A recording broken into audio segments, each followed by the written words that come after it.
Naghahanap ba kayo ng sign para gumalang magtatropa?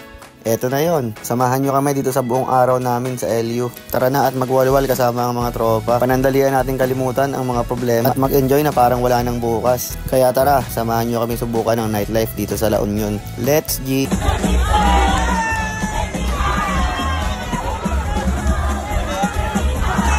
At syempre, gagala na rin tayo sa Baguio para sulit na sulit ang lakad. Punta na kami Burnham Park, guys. Let's go! Lalagay ko na rin pala sa comment section kung magkano nagastos namin sa lahat sa buong trip namin. Tara, let's go! At ayan na nga, nag-i-empake na ako ng mga dadaling ko. Nagdala lang ako dyan ng mga susuotin ko, hygiene kit, and mga power bank. Basta kung alam yung importante, dalhin nyo. At dito nga, tamang pakyut lang habang hihintay yung kasama ko. Sabay na nga kami, pupunta ni Allen sa meeting place. Magta-trike lang kami papunta sa bayan. Sa McDonald's San Pedro Bayan nga pala kami magkikita-kita. At pagdating namin, andun na rin yung mga kasama namin, kaya aalis na rin kami agad. Mga 12:30 AM nga pala kami nakaalis dito. At makalipas nga ang ilang oras, nakadating na kami sa una naming stopover. Nag-CR muna kami at nagbanat-banat ng buto. Then nagkape at kumain na rin kami.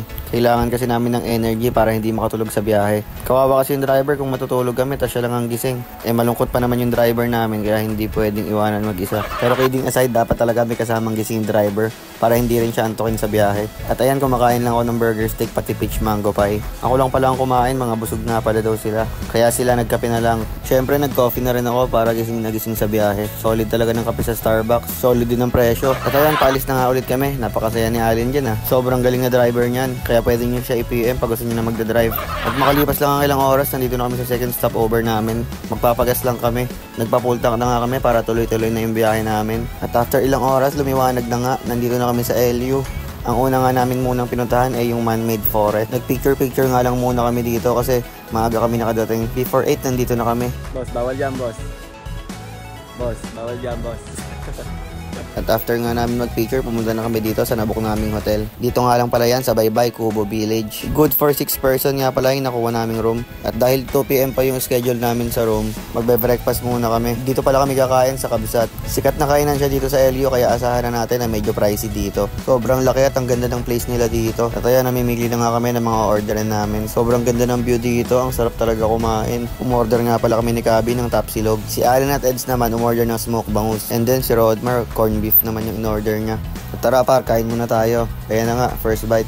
Saktong-sakto lang yung pagkakaluto nila sa itlog dyan. Ganyan yung gusto ko, yung mabasa-basa pa yung pula. At ayan, itatry natin yung tapa nila. And respeto sa Kabsat, pero hindi namin masyadong nagustuhan yung pagkain nila dito.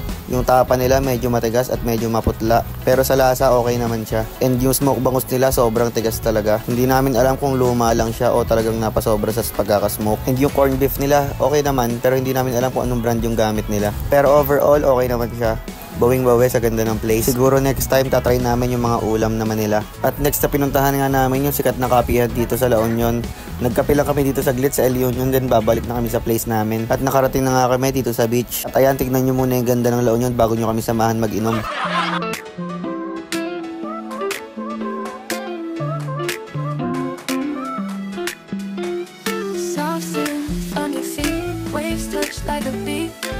The skies all around, where the love is found. Breezes whisper a song, nights that never feel wrong. Moonlight dances so bright in this endless night. Beach vibes calling with the tide, we're falling into sunset dreams, where everything gleams.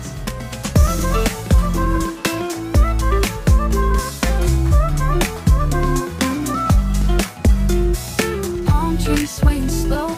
At ayan, naglalakad na nga kami papunta sa lounge area ng place. Mag-iinom muna kami ng konti kasi 2 PM pa yung schedule namin sa room. At ito nga pala yung unang inuman namin ngayong araw. At abangan nyo dahil mas madami pa. 10 AM yan at naka-4 na bucket yata kami ng beer. At pag may inuman, syempre dapat may pulutan. Kaya sinubukan ko na tong dala kong chili garlic oil para sa sisig. Grabe, napasarap niya yung sisig. Gaganahan ka talaga. Yung tipong nagiinuman kayo pero maghahanap ka ng kanin dahil sa sarap. At syempre may dala rin akong alamang dyan. Sobrang bagay sa mangga, balancing yung lasa. Solid. At meron din akong suka. Mabibili nyo yan sa akin pag trip nyo. Sulat naman. Pogi naman. Pogi naman natin. Pogi talaga yan. Kaya kain ako na yung At dito kakagising ko nga lang, 2 PM na kami natapos mag-inom. Then gumising kami ng alas 4 para inom ulit. Ganyan kaganda yung view pag lumabas ka sa kwarto namin. At ayan, maglalakad-lakad na kami para humanap ng place na pwede naming inuman. At para din mag-aala na namin tong beach na to.